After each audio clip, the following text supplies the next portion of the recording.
Which countries were involved in the Vietnam War? The Vietnam War is seen as a civil war between Communist North Vietnam and pro-Western South Vietnam. But the Vietnamese people did not do all the fighting. The United States and other countries intervened, pushing both sides, especially South Vietnam, with troops, weapons, and supplies, starting with small guerrilla insurgencies, into the Cold War conflict. According to the website History, there were many countries involved in the war. These countries included France, the United States, China, the Soviet Union, Laos, Cambodia, South Korea, and the US allies, including Vietnam itself. France. After World War II, France reoccupied Vietnam as part of its attempt to reclaim its pre-war colonial empire. According to Ed Moyes, a history professor at Clemson University and author of The Gulf of Tonkin and the Rise of the Vietnam War, France ruled Vietnam for 2 generations. However, most Vietnamese opposed colonial rule, and a rebellion broke out led by communist and independence leader Ho Chi Minh. In 1954, Ho Chi Minh's forces won a victory at Dien Bien Phu and succeeded in expelling the French. When the Second Indochina War, or Vietnam War as it was known in the United States, began shortly after the French were away. Indeed, French President Charles de Gaulle warned his American counterpart, John F. Kennedy Jr., that Vietnam would become a geographical and military battlefield. 2. The United States. After the French defeat in the First Indochina War, an international agreement divided Vietnam in 2. Ho Chi Minh led North Vietnam, while the American-backed Ngo Dinh Diem led South Vietnam.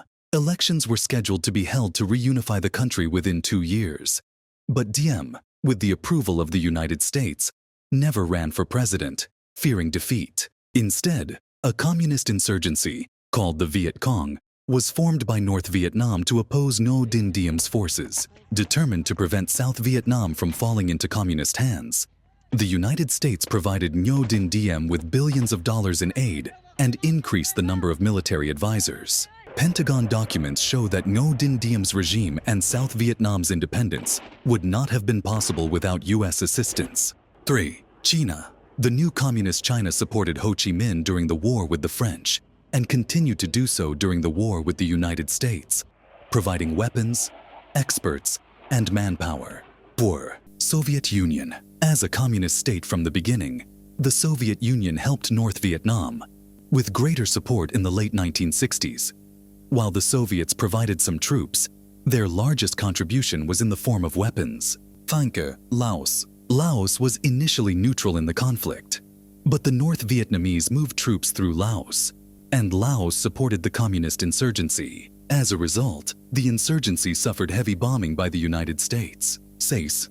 Cambodia. Cambodia, while neutral, did not oppose the communist invasion and was bombed by the United States. Not surprisingly, North Vietnam also moved troops and supplies through neighboring Cambodia, which did not oppose the communist inroads. Prince Norodom Sihanouk felt that he was surrounded by dangerous enemies and that he had to make peace with some of them. Professor Moyes added that he could not afford to offend the North Vietnamese, even though Cambodia had an anti-communist policy. The United States responded with a secret bombing campaign, a campaign that was stepped up by Nixon in 1969. Nixon later sent troops across the border in 1970, taking advantage of the coup that overthrew Prince Norodom Sihanouk as desired by pro-American generals. American bombs killed tens of thousands of Cambodians, which some historians say may have increased popular support for the Khmer Rouge, a communist insurgency that launched a brutal genocide after seizing power in 1975. 7. Vietnam. The Vietnam War has been described as a civil war in South Vietnam, although it became a proxy war between the Cold War superpowers. As a result, Vietnam suffered the most casualties in the conflict. No one suffered more than the Vietnamese themselves, both in the North and the South. By 1975, when North Vietnamese troops captured Saigon and unified the country under communist rule, an estimated 1 million to 3 million people had died, most of them civilians.